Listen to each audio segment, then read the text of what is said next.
बेंगलुरु में हाल ही में पेश आए वोटर आईडी स्कैम के मामले में एसडीपीआई के एक वफ्द ने आज रियासती इलेक्शन कमीशन के दफ्तर पहुंचकर चीफ इलेक्टोरल ऑफिसर को शिकायत पेश की। एसडीपीआई के जनरल सेक्रेटरी भास्कर प्रसाद, कौमी मजलिस आमिला के रुकन डॉक्टर महबूब शरीफ और एसडीपीआई बेंगलुरु जिला सदर मुजाहिद पाशा इस वफ्द में शामिल थे। Social democratic party of India के नुमाइंदों ने कहा कि रियासत कर्नाटक में असेंबली इंतखाबात करीब हैं। वोटर लिस्ट से लाखों वोटरों के नामों को खारिज किया गया है। एक एनजीओ की जानिब से वोटरों की मालूमात को इकट्ठा करते हुए लाखों की तादाद में वोटर लिस्ट से नामों को डिलीट करवाए जाने की बात सामने आ रही है। एसडीपीआई के रियासती जनरल सेक्रेटरी भास्कर प्रसाद ने इलेक्शन कमीशन से दरख्वास्त की है कि वोटर फहरिस्त से खारिज किए गए नामों को दोबारा शामिल किया जाए। वोटर फहरिस्त के मुकम्मल होने तक इलेक्शन कमीशन इंतखाबात की कोई कार्रवाई शुरू न करे।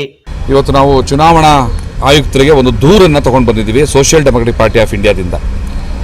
ಏನಂತಂದರೆ ತಮ್ಮೆಲ್ಲರಿಗೂ ಕೂಡ ಈಗಾಗಲೇ ಗೊತ್ತಾಗಿದೆ, ಮತದಾರರ ವೈಯಕ್ತಿಕ ಮಾಹಿತಿಗಳನ್ನು NGOಗಳ ಮೂಲಕ ಕಲೆಕ್ಟ್ ಮಾಡಿ ಅವರು ಯಾವ್ಯಾವ ಪಾರ್ಟಿಗಳಿಗೆ ಫೇವರ್ ಆಗಿದ್ದಾರೆ ಅಥವಾ ಇಲ್ಲ ಅನ್ನೋಂಥ ಮಾಹಿತಿನ ಕಲೆಕ್ಟ್ ಮಾಡಿ ಈ BJP ನೇತೃತ್ವದ ಸರ್ಕಾರ ಒಂದು ಷಡ್ಯಂತ್ರವನ್ನು ಮಾಡಿದೆ। ಯಾರು ತಮಗೆ ಅನುಕೂಲಕರವಾದಂತಹ ಮತದಾರರಲ್ಲ ಅಂಥವ್ರನ್ನ ಪತ್ತೆ ಹಚ್ಚುವಂಥದ್ದು, ಅವರ ಹೆಸರುಗಳನ್ನ ಮತದಾರ ಪಟ್ಟಿಯಿಂದ ಡಿಲೀಟ್ ಮಾಡುವಂತಹ ಒಂದು ಕ್ರಿಮಿನಲ್ ಅಪರಾಧವನ್ನು ಈ ರಾಜ್ಯ ಸರ್ಕಾರ ಮಾಡಿದೆ। ಇದರಲ್ಲಿ ಹಲವಾರು ಜನ ಭಾಗಿಯಾಗಿದ್ದಾರೆ। ಯಾಕಂದರೆ ಇದು ಒಬ್ಬಿಬ್ರು ಮಾಡಿ ಸೇರಿ ಮಾಡುವಂಥದ್ದಲ್ಲ, ಕೇವಲ ಒಂದು NGO ಮಾಡಿಬಿಡ್ತು ಅಂತ NGO ಮೇಲೆ ಹಾಕಿ ಇದನ್ನು ಈ ಸರ್ಕಾರದ ಏನು ಪ್ರತಿನಿಧಿಗಳೇನಿದಾರಲ್ಲ ಅವರು ಇದನ್ನು ತಲೆ ತಪ್ಪಿಸ್ಕೊಳ್ಳುವಂಥ ಕೆಲಸ ಅಲ್ಲ ಇದು। ಇದರಲ್ಲಿ ಅಶ್ವಥ್ ನಾರಾಯಣರವರ ಪಾತ್ರ ಕೂಡ ಇದೆ ಅನ್ನುವಂತಹ ಅನುಮಾನ ಮತ್ತು ಸಾಕ್ಷಿಗಳು ಸಾಕಷ್ಟು ಕಡೆ ಸಿಗ್ತಾ ಇದ್ದಾವೆ।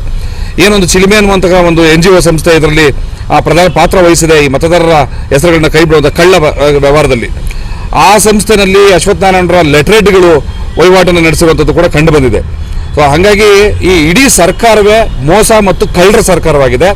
ಇಲ್ಲಿವರೆಗೂ ಕೂಡ ಜನರ ಸವಲತ್ತುಗಳನ್ನ ಕದ್ದಿದ್ದಾಯಿತು, ಕೊರೋನಾ ಸಂದರ್ಭದಲ್ಲಿ ಔಷಧಿ ಮಾತ್ರೆಗಳನ್ನ ಕದ್ದಿದ್ದಾಯಿತು, ಅವರ ಹೆಸರಿನಲ್ಲಿ ಬೆಡ್ ಕೊಂಡ್ಕೊಂತೀವಿ, ಆಕ್ಸಿಜನ್ ಕೊಂಡ್ಕೊಂತೀವಿ ಅಂತ ಕೋಟ್ಯಾಂತರ ರೂಪಾಯಿ ಲೂಟಿ ಮಾಡಿದ್ದಾಯಿತು, ಕೊನೆಗೆ ಮತದಾರರನ್ನು ಕೂಡ ಕಳ್ಳತನ ಮಾಡುವಂತಹ ಹೀನ ಪರಿಸ್ಥಿತಿಗೆ ಈ BJP ಸರ್ಕಾರ ಇಳಿದಿದೆ। ಇವರ ಒಂದು ಅನ್ಯಾಯ, ಅಕ್ರಮ, ಭ್ರಷ್ಟಾಚಾರದಿಂದ ನೊಂದಿರುವಂತಹ ಈ ರಾಜ್ಯದ ಜನತೆ ಮುಂದಿನ ದಿವಸಗಳಲ್ಲಿ ಇವರಿಗೆ ಖಂಡಿತವಾಗಲೂ ಕೂಡ ಅಧಿಕಾರಕ್ಕೆ ತರುವಂತಹ ನಿಟ್ಟಿನಲ್ಲಿ ಓಟನ್ನು ಹಾಕೋದಿಲ್ಲ ಅನ್ನೋದು ಇವರಿಗೆ ಪ್ರೂವ್ ಆಗಿದೆ, ಅವರಿಗೆ ಮನವರಿಕೆ ಆಗಿದೆ। ಹಾಗಾಗಿ ಅದನ್ನು ತಪ್ಪಿಸ್ಕೊಳ್ಳೋದಕ್ಕೋಸ್ಕರ ಈ ಮತದಾರರ ಕಳ್ಳತನಕ್ಕೆ ಅವರು ಇಳಿದಿರುವಂಥದ್ದು। ಅದಕ್ಕೆ ಸಂಬಂಧಪಟ್ಟಂತೆ ನಾವು ಇವತ್ತು ಚುನಾವಣಾ ಆಯೋಗಕ್ಕೆ ದೂರನ್ನು ಕೊಟ್ಟಿದ್ದೀವಿ। ಚುನಾವಣಾ ಆಯುಕ್ತರ ಹತ್ರ ಕೂಡ ನಾವಿವಾಗ ಮುಖಾಮುಖಿಯಾಗಿ ಚರ್ಚೆಯನ್ನು ಮಾಡ್ತಾ ಇದ್ದೀವಿ। ಒಂದು ಸಣ್ಣ ಮಾಹಿತಿ, ಬಹುಶಃ ಕೇವಲ ಬೆಂಗಳೂರು ಒಂದರಲ್ಲೇ 6.5 ಲಕ್ಷಕ್ಕೂ ಹೆಚ್ಚು ಜನ ಮತದಾರರ ಹೆಸರನ್ನ ಪಟ್ಟಿಯಿಂದ ಕೈ ಬಿಟ್ಟಿರುವಂಥದ್ದು, ಮತದಾರ ಪಟ್ಟಿಯಿಂದ। ಅದನ್ನು ನೀವು ಗಮನಿಸಬೇಕಾಗಿರುವಂಥದ್ದು, ಅತಿ ಹೆಚ್ಚು ದಲಿತ ಮತ್ತು ಮುಸಲ್ಮಾನ ಸಮುದಾಯದ ಮತದಾರರೇನಿದ್ದಾರೆ ಅವರ ಹೆಸರುಗಳನ್ನ ಡಿಲೀಟ್ ಮಾಡಿರುವಂಥದ್ದು।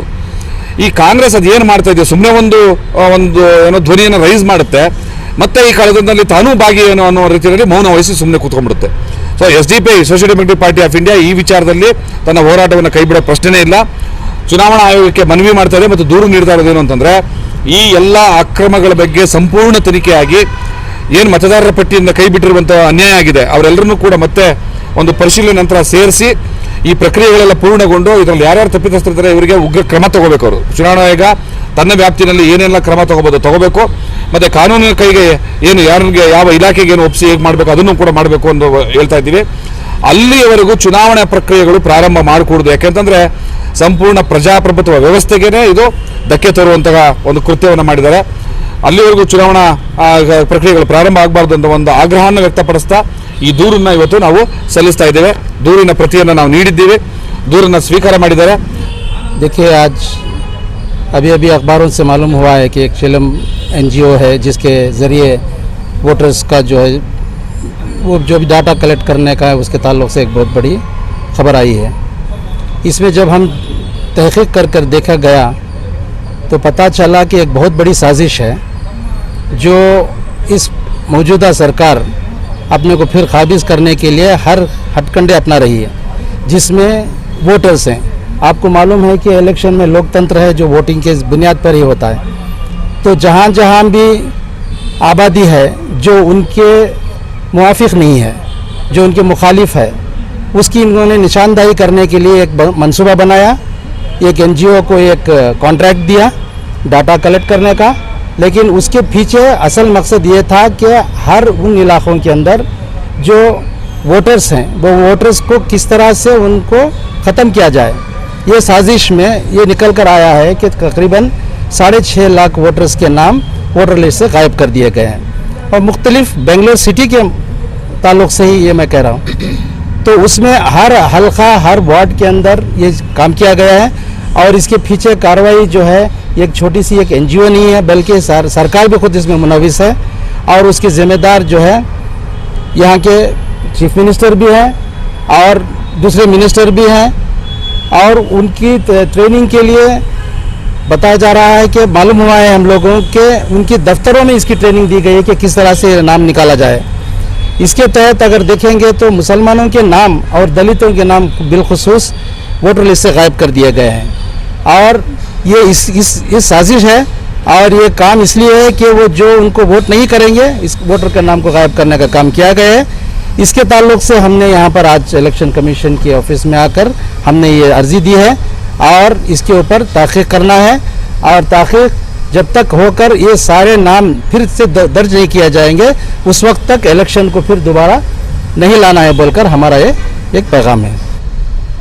चीफ इलेक्शन कमीशन को जो हमने कंप्लेंट के ज़रिए से लोगों को बताना चाहते हैं कि लोगों के बीच में एक सर्वे नाम पर लोगों का एक डाटा चुराना और लोगों की एक मालूमात कर ये एक साजिश के तहत हुकूमत लोगों के नाम को निकालने की पूरी एक साजिश रची है।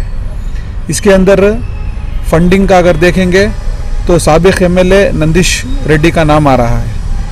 ऐसे ही लेटर पैड्स जो उनको ऑर्डर्स दिए हैं इसमें अश्वत्थ नारायण का नाम आ रहा है, एमएलए अश्वत्थ नारायण का। ऐसे ही अगर देखेंगे तो ट्रेनिंग्स बीजेपी के एमएलए सतीश रेड्डी, इनके ऑफिस होंगसंद्रा के ऑफिस में ट्रेनिंग्स चल रहे हैं, सर्वे किस तरीके से करना है, नए रिक्रूटमेंट्स हो रहे हैं। तो ये सब देखने के बाद हमें पता चलता है कि जो है इसमें हुकूमत शामिल है। इसलिए शामिल है क्योंकि आने वाले दिनों के अंदर इनकी हुकूमत फिर दोबारा आएगी नहीं, ये डाउट जो है इनके अंदर क्रिएट हुआ है। तो इससे लोगों के पास जाने के लिए इनके पास कोई मुद्दा नहीं है। जब लोग इनके अगेंस्ट में वोट करेंगे और उनको पता है कि दलित और माइनॉरिटीज़ अक्सर इनको लोग वोट नहीं करते हैं, तो इसके लिए ये लोग इनके वोटर्स को निकालने के लिए ऐसी एक साजिश एक एनजीओ के तहत किए हैं। तो इसके बारे में लोग एक तो जागरूक होना है और वापस अपना नाम फिर से दर्ज करना है, वॉलंटियर्स इसके अंदर काम करना है। हम भी जो है हमारा जहाँ जहाँ भी हो सकता है हम काम कर रहे हैं ताकि जो है लोगों का नाम फिर वापस से दर्ज हो। और इसमें इम्पॉर्टेंट सी ये बात है कि इलेक्शन कमीशन इसका एक सीरियस स्टेप लेकर जो भी इन्वॉल्व हैं सख्त से सख्त कार्रवाई है। सिर्फ ना वो एनजीओ के जो मुख्य हैं उनके ऊपर कार्रवाई करके खामोश रहने से कौन कौन जो है इसके अंदर इन्वॉल्व हैं, इसके अंदर क्या कॉन्स्पिरेसी है, इसको सही तरीके से लोगों के सामने लाना है और सज़ा देना है बोलकर जो है ये मांग रखते हुए आज social democratic party of India की एक जानिब से चीफ इलेक्शन कमीशन को एक कंप्लेंट के तहत हम दे रहे हैं।